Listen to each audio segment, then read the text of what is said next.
वृंदावन में महाराज जी एक संत रहते थे जिन्हें जज साहब कहते। तो किसी ने पूछा इन्हें जज साहब क्यों कहते हैं? एक साधु बोले दरअसल इनको जज साहब इसलिए कहते हैं कि कुछ दिन पहले ये जज ही थे, अब साधु बन गए। साधु कैसे बन गए? बोले क्या हुआ, दक्षिण भारत में एक स्थान है तिरुवल्लम, वहां पर एक छोटे से कस्बे में ये जज के रूप में पदस्थ थे। वहीं गांव में एक बगल में गांव था, कस्बा से लगा हुआ, गांव में एक रघुनाथ जी का मंदिर था। रघुनाथ जी के मंदिर में पुजारी जी रहते थे, एक भोला भक्त रहता था जिसका नाम ही था भोला भगत। उससे कोई कुछ पूछे कि भाई ये ऐसा कैसा, बोले रघुनाथ जी जाने, सब बात रघुनाथ जी पर छोड़ देता।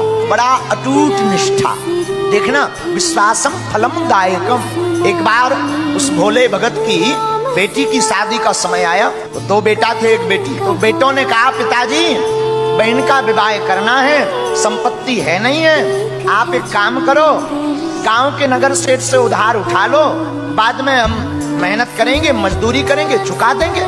ठीक है। गांव के अमीर सेठ से पुराना जमाना 800 रुपया उधार लिए और चुकाने की बात तय हुई। सेठ ने एक कागज लिया, उस पर लेखनी की, दस्तखत कराए, तो अंगूठा किया उसने। रघुनाथ जी के चरणों में वो पत्र रखा, सरकार 800 रुपए का कर्जा हो गया, अब आप कृपा करना ये चुक जाए। कालांतर में भोला भगत के बेटों ने मेहनत की, मजदूरी की, 1000 रुपया कमाए तो 800 रुपया ब्याज दे दिए। पिताजी चुकाओ, अब भगवान की कृपा हो गई, चुकाओ। भोला भगत, सेठ जी श्री सीताराम, आपकी जो हम उधारी ले गए थे ना, ये स्वीकार कीजिए। हाँ लाओ लाओ लाओ लाओ। और भोला कैसे हो, आपकी कृपा। एक कागज लिया, वो जो कागज था जिसपे 800 की उधारी लिखी थी, चुकती लिख दी, दूसरी रसीद बना के दे दी, लो इसे पढ़ लो। हम क्या जाने, हम तो पढ़े लिखे नहीं साहब, रघुनाथ जी जाने। अब मलाल मन में भर गया सेठ के, ये बढ़िया है, ये पढ़ा लिखा है नहीं, 2 बार रुपया ले सकते हैं। अच्छा एक काम करो, जरा पानी लाओ भीतर से। उसे पानी लेने भेजा तो जिसमें चुकती लिखा था वो पर्चा अपनी बही में रख लिया, झूठ मूठ का ऐसे ऊपर नीचे कुछ लिख करके दे दिया, लो ये है, चुक गए। जो आ गया, आया भागा भागा, रघुनाथ जी के चरणों में वो पत्र रखा, आपकी कृपा से रुपया चुक गए। सेठ की मति मारी गई, भक्त पर भगवान को कौतुक करना था, तो सेठ ने दोबारा रुपया लेने के लिए इनके ऊपर, भोला भगत के ऊपर केस लगा दिया। ये कोई घटना हम आपको त्रेता द्वापर या बहुत सतयुग की पुरानी नहीं, कलयुग की, अभी यही कोई 80 साल पहले की घटना सुना रहे। वो केस इन्हीं जज साहब की अदालत में गया, तो जज साहब ने बुलवाया, तो अदालत में वह भोला भगत हाजिर हुआ। भोला भगत हाजिर हुआ तो जज साहब ने पूछा, क्यों भाई आपने सेठ जी के रुपया लिए? जी सरकार। अच्छा तो आपने चुकाए नहीं? सरकार हमने चुका दिए, ब्याज सहित सूद सहित चुका दिए, लेकिन सेठ जी ने तो अपने वकील से कहलवाया कि आपने रुपया नहीं दिए। भोला भगत रोने लगा, सरकार हमने तो चुकाए हैं, चलो चलो रो मत। आपने जब रुपया दिए तब कोई वहां था तीसरा? बोले हुजूर और तो कोई नहीं था, रघुनाथ जी और हमारे और सेठ जी के अलावा कोई चौथा नहीं था। जज साहब को लगा रघुनाथ जी कोई गांव का आदमी है, तो गरीब दशा देखकर, शरीर की दशा देखकर, अच्छा ठीक है तुम जाओ, दोबारा फिर गवाही होगी, फिर आना। अपने ही रुपयों से जज साहब ने एक संबंध निकाला रघुनाथ जी के नाम से, डाकिया संबंध लेकर के गांव में आया। अब भगवान की ऐसी कृपा कि उस गांव में रघुनाथ नाम का कोई व्यक्ति नहीं। तो किसी ने कहा कि यहाँ पर रघुनाथ नाम से तो कोई नहीं रहता, पर रघुनाथ जी का एक मंदिर है। तो वो पत्र पहुंचाने वाले ने कहा कि वही मंदिर ही बताओ, कहीं दे आए। मंदिर में पुजारी जी बाहर बैठे बैठे सीताराम सीताराम सीताराम सीताराम जप रहे। तो कहा कि रघुनाथ जी का मंदिर यही है? पुजारी जी ने कहा हाँ मंदिर तो यही है, ये संबंध आया है, हस्ताक्षर करो। अब पुजारी जी ने सोचा कि जब भगवान ने संबंध बुला ही लिया तो हम क्यों रोड़ा बने। उन्होंने लिए सो हस्ताक्षर कर दी, उन्होंने लिया सो राम जी के चरणों में संबंध रख दिया। राम जी की तरफ देख के बोले, सरकार आज तक फूल माला पुष्प वस्त्र बहुत आए, आपके पास संबंध पहली बार आया होगा, इसे भी स्वीकार करो। बाद में भोला से पूछा कि भाई भोला एक बात बताओ, तुमने रघुनाथ जी का नाम क्यों लिखवाया? तो भोला भगत बोला, हमारा इनके अलावा है कौन, हम किनका नाम लिखवाएं। भोला को पूरी बात पता लगी, पुजारी जी को पता लगी तो संबंध में लिखा था अमुक तारीख को उपस्थित होना है। अब तो हाथ जोड़कर भोला रोने लगा। समय आ गया जिस दिन गवाही प्रस्तुत होनी थी। एक दिन पहले ही भोला भगत को पुजारी जी ने कहा कि तुम चले जाओ, दूर का मामला है, पहुंच नहीं पाओगे, तुम जाओ, आगे जाओ।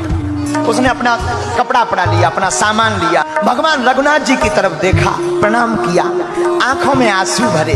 प्रातः काल हुई, आज पुजारी जी ने रघुनाथ जी का दिव्य श्रृंगार जल्दी कर दिया। भगवान को स्नान ध्यान करवाया, पूजा पाठ की, वस्त्र पहनाए, तिलक चंदन लगाया और कहा सरकार आज आप पहली बार बाहर जा रहे हैं, मूर्ति की पूजा पहली बार बाहर जा रहे हैं, जल्दी भोजन बनाए, भूखे रहेंगे, वहां पता नहीं अदालत में कितना टाइम लगेगा। और आंखों में आंसू भर के पुजारी जी बोले याद रखना उस भोले भगत का आपके अलावा कोई नहीं है, आप भूल मत जाना। अदालत प्रारंभ हुई। जैसे ही जज साहब कुर्सी पर बैठे तो फाइल उठाई और फाइल उठा करके केवट भोला भगत को बुलाया तो वो कटघरा में आकर खड़ा हो गया। जैसे ही कटघरा में खड़ा हुआ जज साहब ने पूछा हाँ भाई भोला भगत जी कहाँ हैं तुम्हारे रघुनाथ जी, गवाह कहाँ हैं? हाथ जोड़ के बोला वो तो सब जगह हैं, यहीं कहीं होंगे, यहीं कहीं होंगे, बुलवाओ। जज ने चपरासी से कहा हाँ भाई बुलाओ जरा रघुनाथ जी को। रघुनाथ हाजिर हो, रघुनाथ हाजिर हो, हाजिर हो रघुनाथ, ऐसे 3 नारे जो लगाए हैं। तो चपरासी बाहर तक आया और चिल्ला करके बोला रघुनाथ हाजिर हो, रघुनाथ हाजिर हो, रघुनाथ हाजिर हो, ऐसे 3 नारे जो लगाए हैं। चाल लटपटी सी, एक वृद्ध सी झुकी सी देह, दुपटी फटी सी शीस, बांधे धर धाए हैं, हाथ में छड़ी माह तुलसी की ही माल, माथे पर रोली चारू चंदन चढ़ाए हैं। साहब के सामने विनीत जू चपरासी के साथ आज रघुनाथ जू गवाह बनकर आए, हाथ में एक छड़ी लिए हुए, कपड़ा फटे से भगवान पहने, मस्तक पे चंदन भगवान लगाए, शरीर कांप रहा। और चपरासी ने आवाज लगाई रघुनाथ हाजिर हो, तो आवाज दूर से आ रहे आ रहे आ रहे। आकर रघुनाथ जी जो दुनिया के दाता हैं वो आज कटघरे में खड़े हैं। तो चौंक गए सेठ, ये कौन आ गए? सेठ की आंखें फटी रह गई। क्यों भाई रघुनाथ जी? और ये भोला भगत ने सेठ जी को रुपया दिए तब तुम वहां उपस्थित थे? रघुनाथ जी ने कहा जी सरकार हम वहां पर।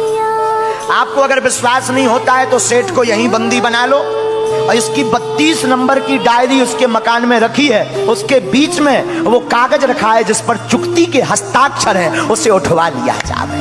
भगवान तो अंतर्यामी है। पुलिस भेजी गई घर, चपरासी के घर से वो बही मंगाई गई और वो रसीद पाई गई, और रसीद पाई गई, बंदी बनाया गया सेठ को और भोला भगत को बाइज्जत बरी किया गया। लेकिन जज का मन नहीं माना, बाद में अपने केवन में जज गए। आखिर भैया ये रघुनाथ जी कौन है? ये रघुनाथ जी को तुम जानते हो? तो भोला भगत ने कहा हमारी तो रोज की पहचान। अच्छा ये रघुनाथ जी कहाँ रहते हैं? बोले जहाँ हम रहते हैं। तो जज ने कहा तुम कहाँ रहते? बोले जहाँ रघुनाथ जी रहते हैं। अच्छा तो ये रहते कहाँ? बोले मंदिर में। अच्छा ये पुजारी हैं? बोले नहीं। तो इन्होंने मंदिर बनाया? बोले मंदिर भी नहीं बनाया। फिर बोले कौन है ये रघुनाथ जी? बोले जिनका मंदिर है वही रघुनाथ जी। और जैसे ही इतना कहा आंखों से आंसू बह गए जज साहब के, और उस दिन के बाद कभी अदालत में नहीं बैठे। लोगों ने कहा कहाँ जा रहे हो? बोले जहां से गवाह आए थे अब उन्हीं गवाह के चरण शरण में जा रहे। वृंदावन आ गए, तब से वृंदावन में उन्होंने वास किया। इस बात उनके लिए जो कहते महाराज भगवान मिलते नहीं, भगवान का मिलना कठिन नहीं है, हमारा आपका सरल होना कठिन।